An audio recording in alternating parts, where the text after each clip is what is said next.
ओम। अथ सप्तमाध्याये प्रथमान्निकम्।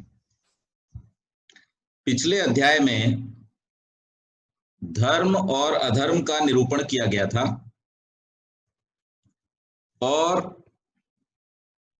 प्रथम आन्निक में सामाजिक धर्म तथा द्वितीय आन्निक में व्यक्तिगत धर्म का निरूपण किया गया था। शास्त्र में वस्तु तत्व के निरूपण की प्रक्रिया यह रहती है कि पहले उस वस्तु का केवल नाम निर्देश होता है, फिर उस वस्तु के विभागों का उल्लेख किया जाता है और उसके बाद उनके लक्षण बताए जाते हैं। अंत में परीक्षा की जाती है। जो लक्षण किया गया वो कहां तक ठीक है अथवा गलत है। इसी आशय से सूत्रकार ने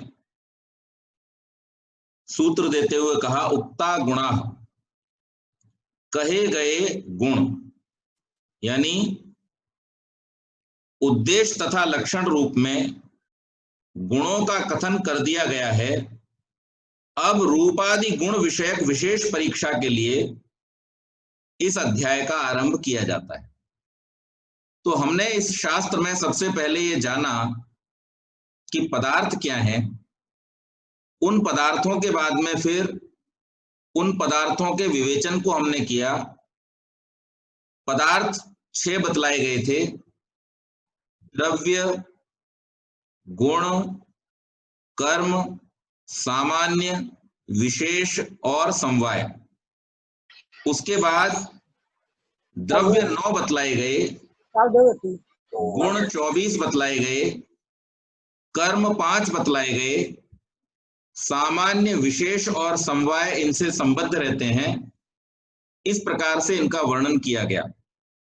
फिर उसके बाद द्रव्यों की परीक्षा की गई, गुणों की परीक्षा की गई और कर्म की परीक्षा की गई, उनके विषय में बतलाया गया। अब यहां इस परीक्षा को और आगे बढ़ाते हुए रूपादि गुण विषयक विशेष परीक्षा के लिए इस अध्याय में यहां पर सूत्र दिए गए हैं: नित्य रूप से गुण परीक्षा, अनित्य रूप से गुण परीक्षा, पाकज गुण परीक्षा, अनेक वृत्ति संख्या आदि गुण परीक्षा और परिमाण गुण परीक्षा। इस प्रकार से इन गुणों की अब परीक्षा यहां पर की जाएगी।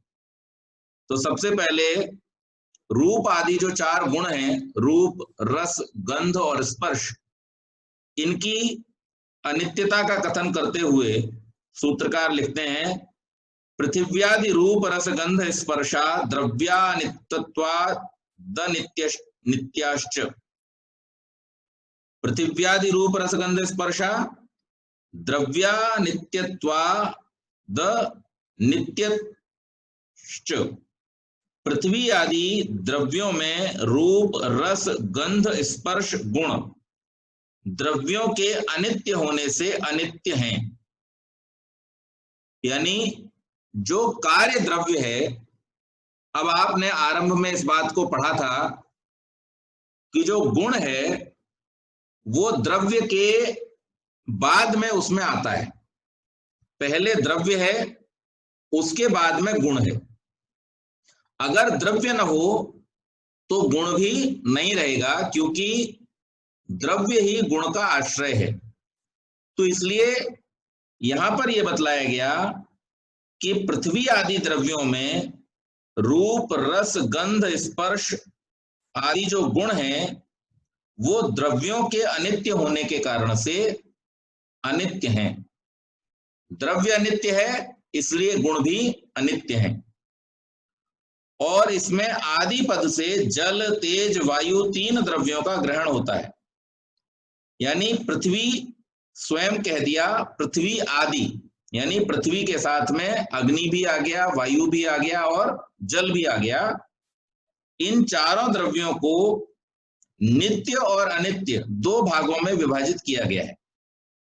परमाणु रूप जो पृथ्वी आदि हैं वो सब नित्य हैं, और जो पदार्थ रूप में द्वैणुक आदि रूप में दिखाई देते हैं वो वहां से लेकर के महाभूत पर्यंत उनमें रूप, रस, गंध, स्पर्श गुण जो हैं वो क्या है? अनित्य हैं। क्यों?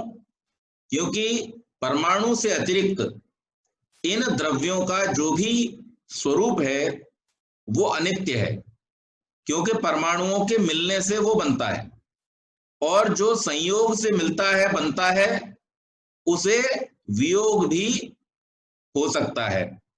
तो संयोग हुआ तब बन गया, विभाग हुआ या वियोग हुआ तब बिखर गया, अलग हो गया, इसलिए वो नित्य नहीं कहलाएगा, अनित्य कहलाएगा। लेकिन परमाणु मूल तत्व है, इसलिए वो नित्य रहेगा। तो यहां पर वही बतलाते हुए कहते हैं कि द्वैणुक आदि अनित्य हैं, इसीलिए उनमें जो रूप रस गंध स्पर्श आदि गुण हैं वो भी कैसे हैं, अनित्य हैं। अपने समवायी कारण पृथिव्यादि द्रव्यों के उत्पन्न हो जाने पर उनमें रूपादि गुणों की उत्पत्ति होती है, इसलिए अनित्य पृथिव्यादि द्रव्यों में रूपादि गुणों के नित्य होने का प्रश्न ही नहीं उठता। तो पहले परमाणु है, परमाणु जब हुआ तब उसमें उसके मिलने से दो परमाणुओं के या दो से अधिक परमाणुओं के मिलने से अणु बने, और उसके बाद में उनमें इस प्रकार से रूप रस गंध स्पर्श का अभिव्यक्त होना देखा जाता है। तो इसलिए ये अनित्य हैं और इनके नित्य होने का कोई प्रश्न नहीं उठता।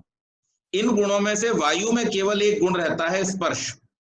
तेज में स्पर्श और रूप, जल में स्पर्श रूप और रस, और पृथ्वी में स्पर्श रूप रस और गंध। ये हम 5वें अध्याय में भी पढ़ चुके हैं। तो इसलिए इसके साथ साथ जो संख्या, परिमाण, पृथकत्व, संयोग, विभाग आदि का संग्रह हो जाता है, ये गुण भी अपने आश्रय पृथ्वी आदि द्रव्य के अनित्य होने से अनित्य होते हैं। संख्या, अब जैसे जैसे द्रव्यों की संख्या बढ़ती जाएगी, तो एक था तो एक रहेगी, दो था तो दो हो गए, तीन था तो तीन था, और जब लुप्त हो गए तो संख्या भी स्वयं ही लुप्त हो जाएगी।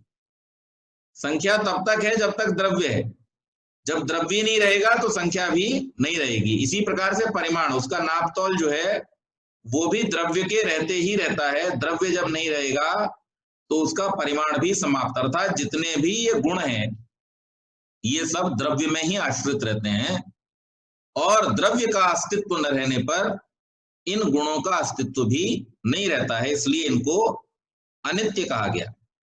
नित्य द्रव्य वृत्ति गुणों को नित्य बतलाया गया। एतेन नित्येषु नित्यत्व मुक्तम, एतेन इस कथन से नित्येषु नित्य द्रव्यों में नित्यत्व नित्य होना गुणों का उत्तम कहा गया। अनित्य पृथिव्यादि द्रव्यों में रहने वाले रूपादि गुण अनित्य होते हैं। अर्थापत्ति द्वारा यह स्पष्ट हो जाता है कि ये गुण नित्य द्रव्यों में रहने पर नित्य होते हैं। इस तथ्य को स्पष्ट करते हुए कहते हैं, अपसु तेजसी वायो च नित्या द्रव्य नित्यत्वात्। अपसु जलों या जल के परमाणुओं में, तेजसी तेजस परमाणुओं में, वायु वायुवीय परमाणुओं में च, और नित्याः नित्य हैं गुण द्रव्यों के नित्य होने से। रूपादि गुण जो हैं वो द्रव्यों के नित्य होने से नित्य हैं। जैसे जलीय तेजस वायवीय परमाणुओं में जो रूपादि परमाणु का जो रूप आदि गुण है वो कैसा है, नित्य है। और यहां पर चकार से यानी और की जो संख्या कही गई है, तो और में और बहुत सारे जो द्रव्य हैं वो भी सब आ जाते हैं, उनके गुण आ जाते हैं। यानी संख्या आदि जो गुण हमने अभी कहे थे, तो परमाणु एक है तो उसमें संख्या है, परमाणु का जो आकार है वो उसका परिमाण है।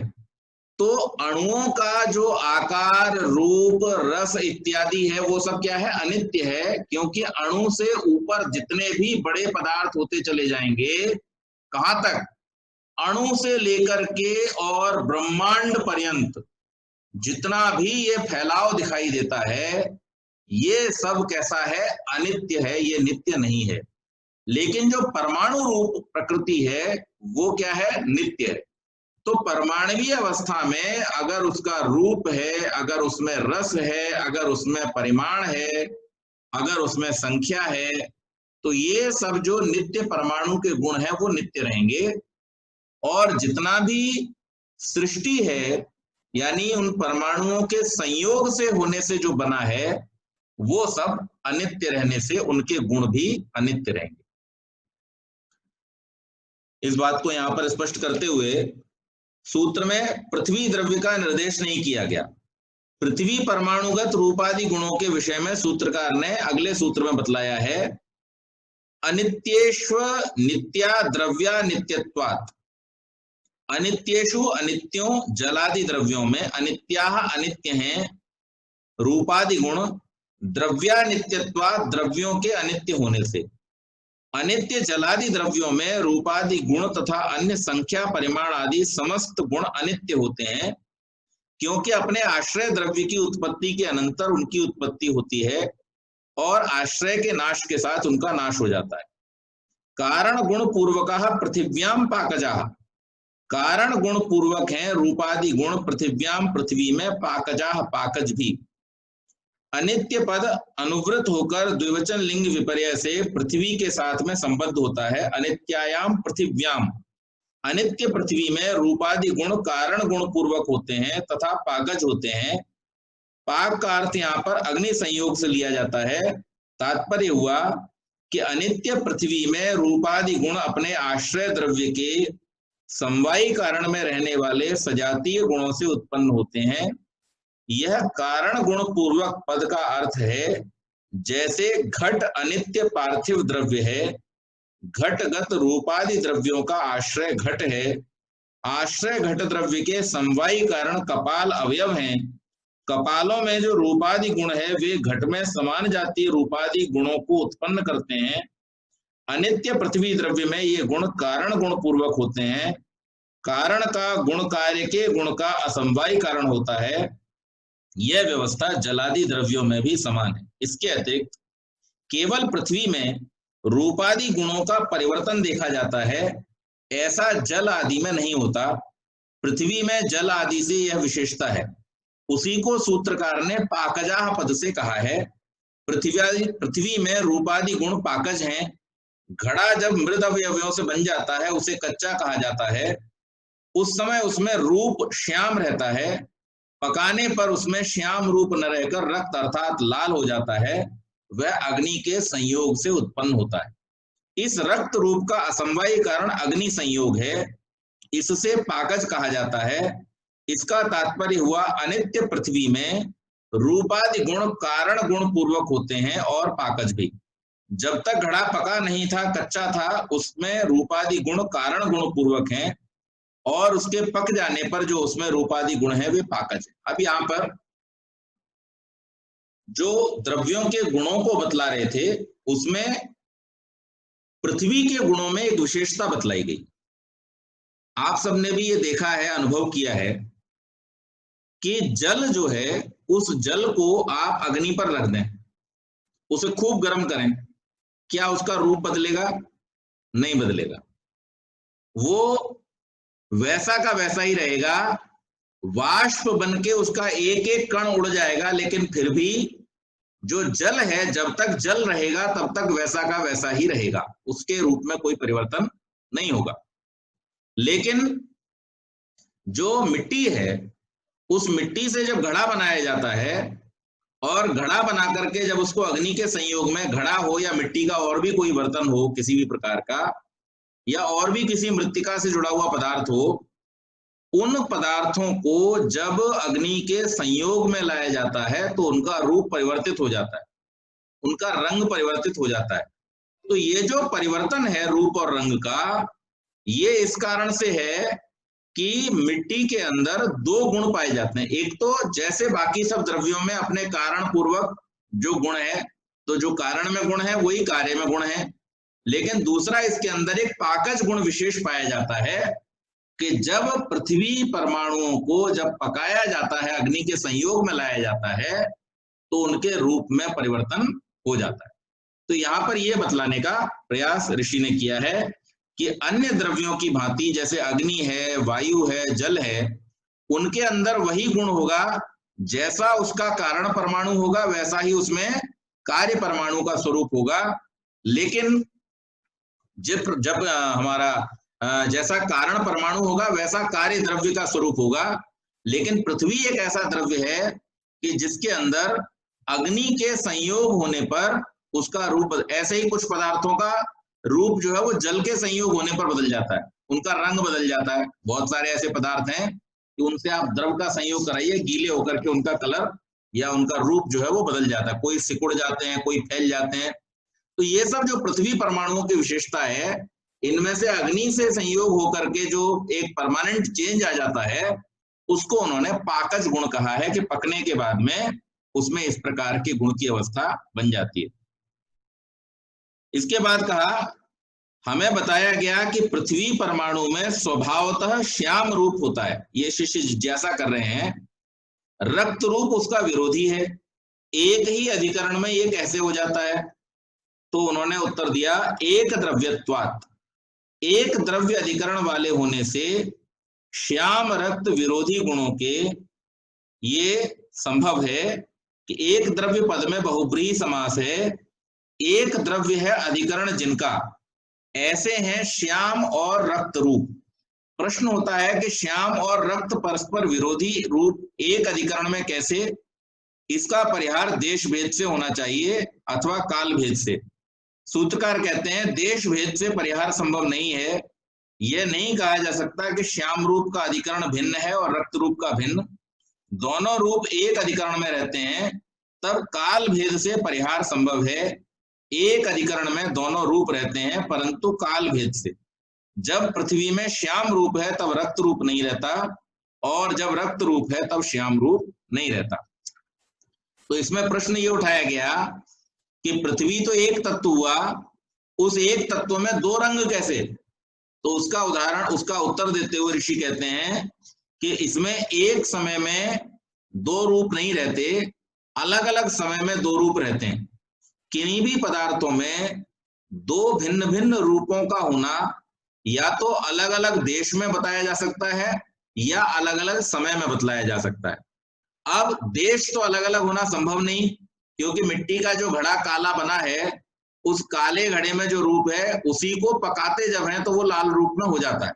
तो इसलिए अलग अलग देश में होना तो संभव नहीं, उसी स्थान में वो रूप बदल जाता है। लेकिन अलग अलग समय में वो होना संभव है कि जब तक कच्चा था तब तक काला था, और जब उसे पका दिया गया, अग्नि के संपर्क में जब आया तो वो लाल रंग का हो गया। तो इस प्रकार से इसको स्पष्ट करते हैं।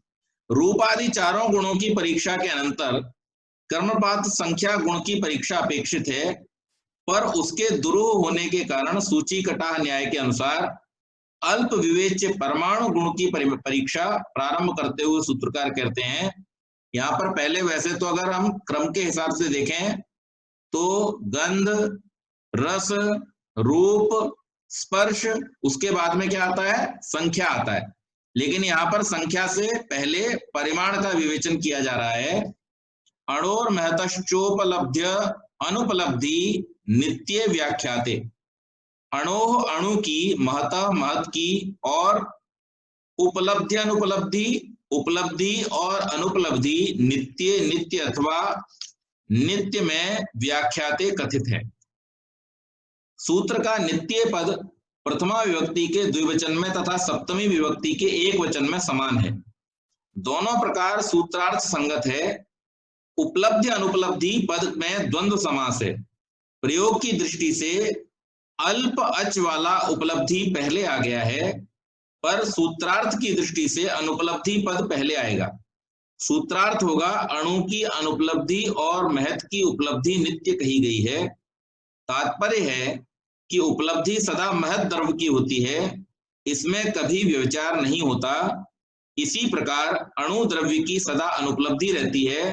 उपलब्धि का अर्थ है इंद्रिय ग्राह्य ज्ञान।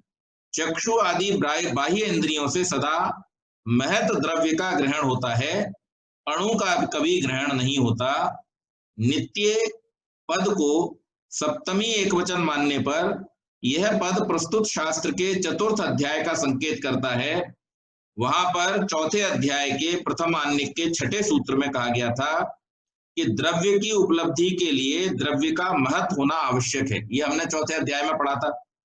अणु परिमाण परमाणु और द्वैणुक में रहता है, वहां प्रत्यक्ष के अन्य उपयोगी साधन रूपादि के रहते हुए भी चक्षु आदि इंद्रियों से उनका कभी प्रत्यक्ष नहीं देखा जाता, क्योंकि वहां महत परिमाण का अभाव है। अब इस बात को आप समझ लें, ये थोड़ा सा सूक्ष्म विषय यहाँ पर प्रतिपादित किया गया परिमाण की बात की गई।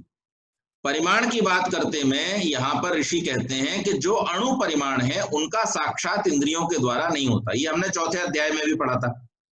जब वो महत रूप में परिवर्तित होता है, या जिनको हम महाभूत कहते हैं, उस रूप में जब वो परिवर्तित होता है तभी हम उसको अपनी इंद्रियों से अनुभव कर पाते हैं। क्यों?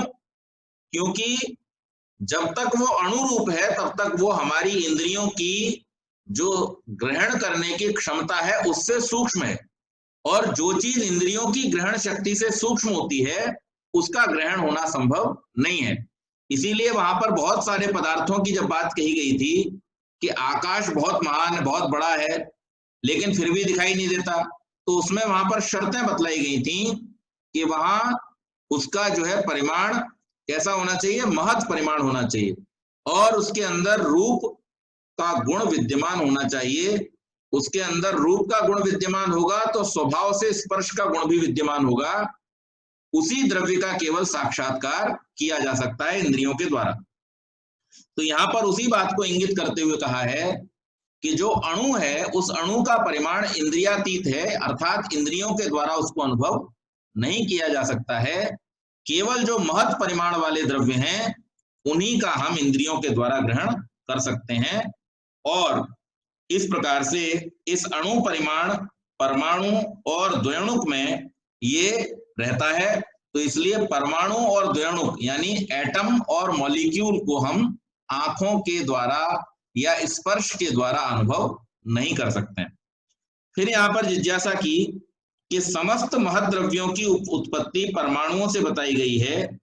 जो परिणाम परमाणु में नहीं वह आगे उसके कार्य में कैसे उत्पन्न हो जाता है। अब यहां पर प्रश्न किया कि जैसे गुण कारण द्रव्य में होते हैं वैसे ही कार्य द्रव्य में भी होते हैं। तो जब कारण द्रव्य अर्थात परमाणु में स्पर्श आदि का गुण विद्यमान नहीं है, उसके अंदर रूप आदि की व्यवस्था नहीं है, तो फिर उससे बने हुए जो पदार्थ हैं उनके अंदर वो गुण कहां से आ जाता है। तो उसको ऋषि बतलाते हैं कारण बहुत्वाच्च, कारणों के बहुत होने से और निमित्तों से भी महत परिमाण की उत्पत्ति होती है।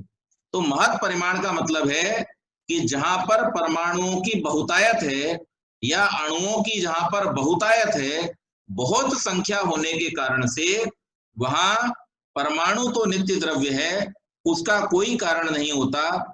दो परमाणु मिलकर एक द्वयणुक उत्पन्न होता है, द्वयणुक के कारण दो परमाणु हैं। जब परमाणुओं से आगे की रचना होने लगती है तब स्वभावतः दो परमाणु परस्पर मिल पाते हैं। परमाणु और उसके कार्य द्वयणुक दोनों में अणु परिमाण रहता है। आगे तीन द्वयणुकों से त्रयणुक अथवा त्रसरेणु उत्पन्न होता है और तीन बहुत्व संख्या है। यह त्रयणुक में महत परिमाण को उत्पन्न कर देती है। कारणों का बहुत होना कार्य में महत परिमाण का जनक है। यहाँ कारणगत बहुत्व संख्या कार्य में अपने विजातीय गुण महत परिमाण को उत्पन्न करती है। कारण का परिमाण कार्य में अपने सजातीय परिमाण को उत्पन्न नहीं कर पाता। इस प्रकार मूल उपादानों से द्रव्य रचना के आरंभ काल में सर्वप्रथम त्रसरेणु द्रव्य में महत परिमाण अभिव्यक्त होता है। महत परिमाण वर्ग में यह सबसे छोटी इकाई है। आगे आगे जैसे द्रव्य रचना होती जाती है, महत परिमाण कारणगत परिमाण की अपेक्षा कार्य में बढ़ता चला जाता है, परंतु परिमाण की दृष्टि से उत्पन्न हुआ ऐसा परिमाण सर्वातिशयी कभी नहीं होता। जो सर्वातिशयी महत परिमाण है वह नित्य है, कभी उत्पन्न नहीं होता। जैसे सर्वातिशायी अणु परिमाण कभी उत्पन्न नहीं होता, वैसे महत परिमाण भी। यह परिमाण नित्य द्रव्य आकाश काल दिशा परमात्मा में स्वीकार किया जाता है। इन द्रव्यों को सर्वव्यापक अथवा विभू द्रव्य माना गया। अब यहाँ पर इसकी व्याख्या करते हुए दो बातें बतलाई ऋषि ने, बहुत महत्वपूर्ण।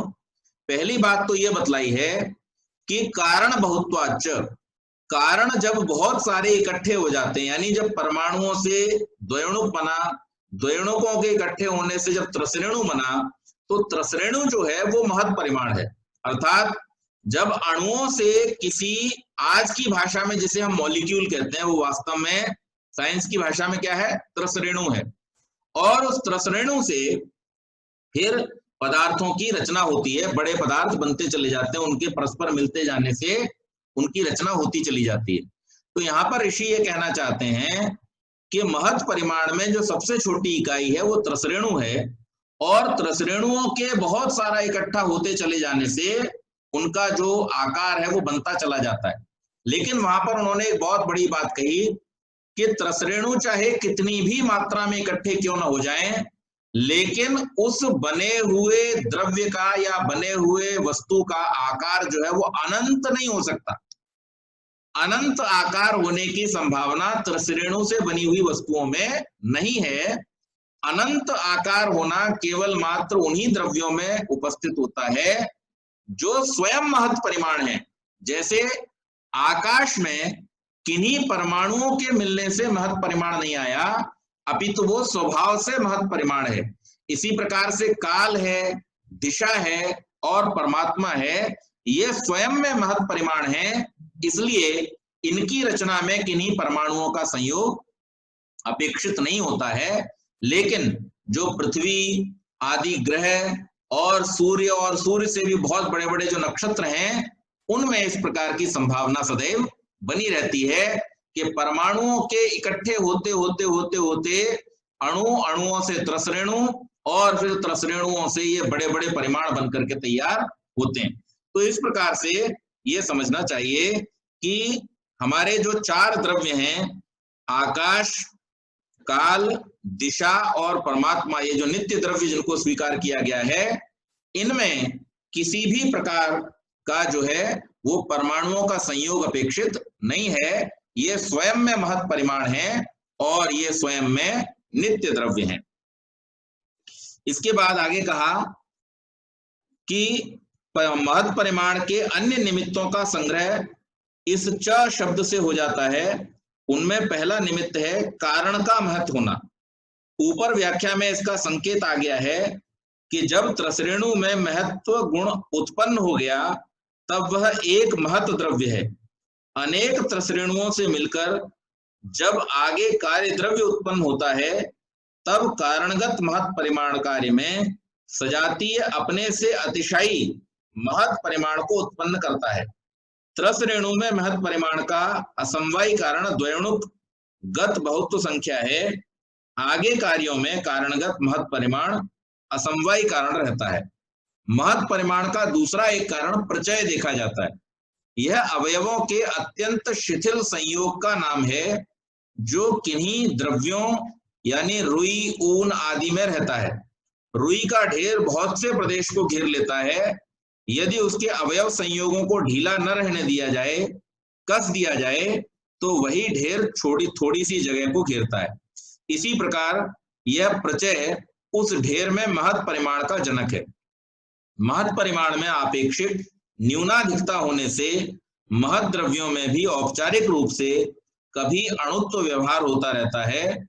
जब किसी महत् द्रव्य में लंबाई की अधिकता रहती है तब उसके परिमाण की न्यूनाधिकता के आधार पर परिमाण के लिए दीर्घ ह्रस्व पदों का प्रयोग किया जाता है। दीर्घ अर्थात लंबा, ह्रस्व अर्थात छोटा। वस्तुतः यह महत् परिमाण के ही अंतर्गत है। तो यहाँ दो बातें बतलाई गई। पहली बात तो यह है कि जब परमाणु इकट्ठे होते हैं तो अणु और अणुओं के इकट्ठे होने से त्रसरेणु बनता है, वहां से महत् परिमाण शुरू हो जाता है। और उन त्रसरेणुओं के इकट्ठा होते जाने से जब पदार्थों की कार्य द्रव्यों की रचना होती है तो उसमें महत् परिमाण क्या बन जाता है? असमवायी कारण बन जाता है। दूसरी बात प्रचय। प्रचय कैसा है? जैसे हम देखते हैं रुई है, रुई का वजन तो होता है बहुत कम लेकिन जगह घेरती है ढेर सारी। ऊन है, ऊन का वजन होता है बहुत कम लेकिन जगह घेरती है बहुत सारी। इसी प्रकार से स्पॉन्ज आदि जितने भी हल्के पदार्थ हैं, उन हल्के पदार्थों में वास्तव में क्या होता है? ये प्रचय का गुण कहलाता है। प्रचय के कारण से उनके जो परमाणु हैं वो अधिक स्थान घेरते हैं और उन अधिक स्थान घेरने वाले जो कण हैं उनके कारण से वो अधिक जगह में दिखाई देता है। लेकिन वास्तव में जब उनको कठोरता पूर्वक दबा करके और रखा जाएगा तो उस समय में वो कम जगह में व्यवस्थित हो जाते हैं। तो ये दो गुण इसके बतलाए गए। इसके बाद महत् के प्रसंग से अणु परिमाण के विषय में सूत्रकार बतलाते हैं, अतो विपरीतम अणु, अतः इससे विपरीतम विपरीत अणु परिमाण होता है। महत् परिमाण से जो विपरीत परिमाण है वो अणु परिमाण कहा जाता है। विपरीत किस प्रकार से समझेंगे कि महत् परिमाण लौकिक प्रत्यक्ष का विषय होता है, प्रत्येक व्यक्ति चक्षु आदि इंद्रियों के द्वारा उसका प्रत्यक्ष करता है, परंतु परमाणु तथा द्वयोणुक में रहने वाले अणु का परिमाण बाह्य इंद्रियों द्वारा प्रत्यक्ष कभी नहीं होता। तो महत् परिमाण और अणु परिमाण जो है वो अपने आप में क्या है, एक दूसरे के विरोधी हैं। विरोधी किस रूप में? इस रूप में कि महत् परिमाण को इंद्रियों के द्वारा अनुभव किया जा सकता है और अणु परिमाण को इंद्रियों के द्वारा अनुभव नहीं किया जा सकता। इसीलिए मन को भी अणु परिमाण कहा गया है, क्योंकि वो इंद्रियातीत है, इंद्रियों के द्वारा अनुभव नहीं किया। आत्मा को भी अणु परिमाण कहा गया है, क्योंकि वो इंद्रियों के द्वारा अनुभव नहीं होता है। तो इस रूप में इसको समझना चाहिए। इसका मतलब कोई ये ना लगा ले कि आज जैसे अणु जिसको कहा जाता है उसका परिमाण उन्होंने कर लिया है तो वो कहें कि आत्मा उतना बड़ा होता है, तो उतना बड़ा नहीं होता है। अणु परिमाण का यहाँ पर अर्थ ये है कि जो इंद्रियातीत है, जिसको इंद्रियों से अनुभव न किया जा सके, उसको शास्त्र की भाषा में अणु परिमाण कहा गया, और जहां से इंद्रियों के द्वारा अनुभव संभव हो जाता है उसको महत् परिमाण कहा गया। इसको इतने रूप में समझना चाहिए। महत् परिमाण कारण बहुत्व आदि से उत्पन्न होता है, परंतु अणु परिमाण परमाणु में तो नित्य है, कभी उत्पन्न नहीं होता। द्वयोणुगत अणु परिमाण उत्पन्न अवश्य होता है, परंतु उसका असमवायी कारण परमाणुगत द्वित्व संख्या है, बहुत्व संख्या नहीं, अर्थात कारण बहुत्व इसका परिमाण का जनक नहीं है। यह भी विपरीत यहाँ समझना चाहिए। और दूसरी बात कही कि जो महत्व है वो कैसे होता है? कारण बहुत्व।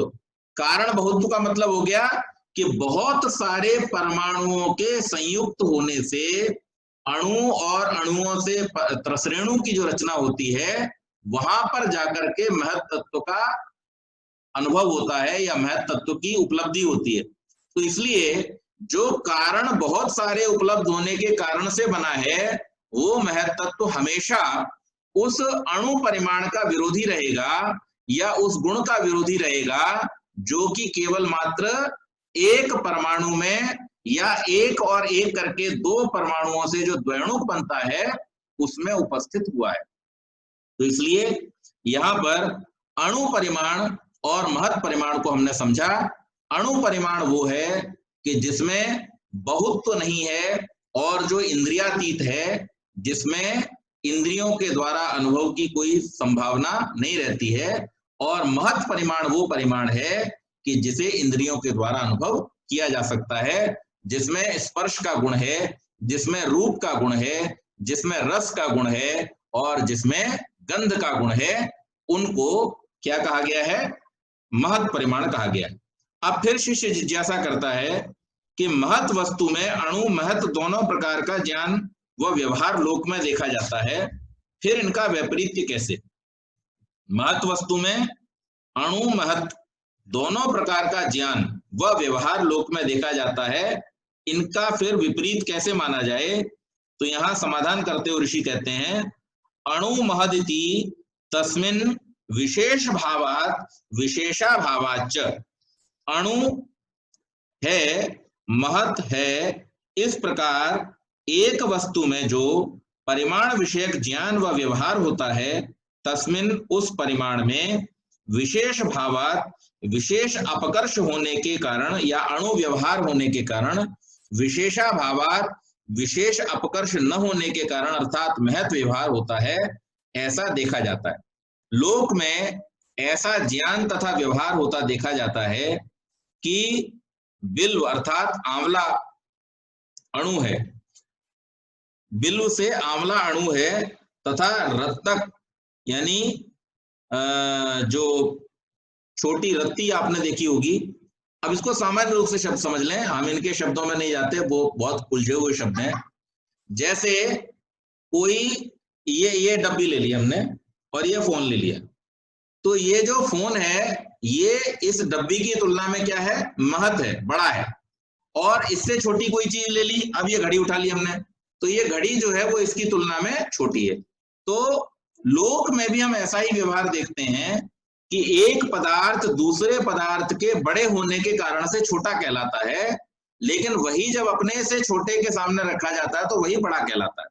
तो इसलिए यह अणु महत्व का जो आपेक्षिक व्यवहार है वो लौकिक प्रत्यक्ष ग्राह्य महत्व में हुआ करता है।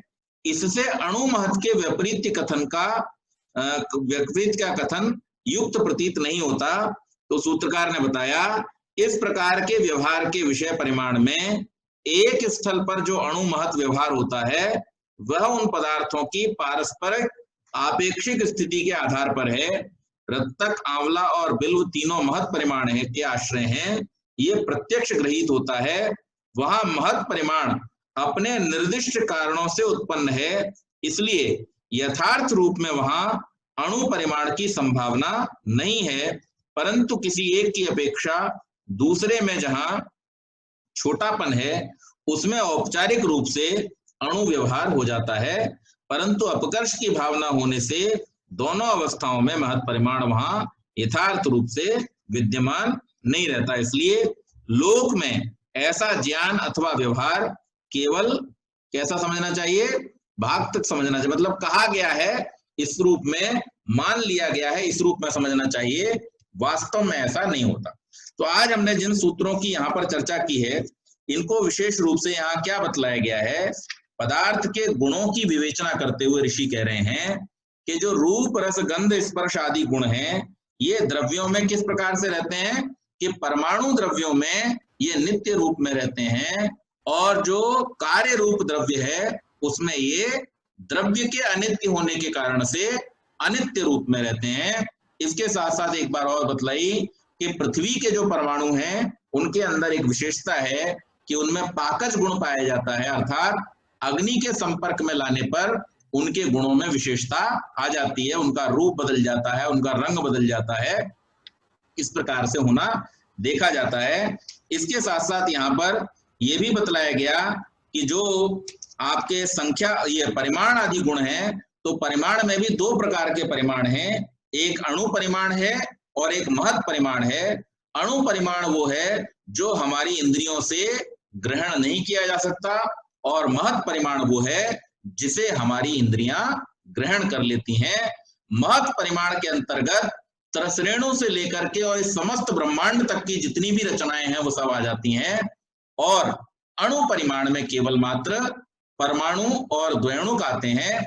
इसके साथ साथ जो चार नित्य द्रव्य हैं उनमें त्रसरेणुओं के संगठन की किसी प्रकार की अपेक्षा नहीं है, वो स्वभाव से नित्य हैं और स्वभाव से ही व्यापक हैं, जिनमें आकाश, काल, दिशा और परमात्मा ये चार द्रव्य आते हैं। तो ये आज की जो चर्चा है इसको हम यहीं तक सीमित रखेंगे। बहुत बहुत धन्यवाद।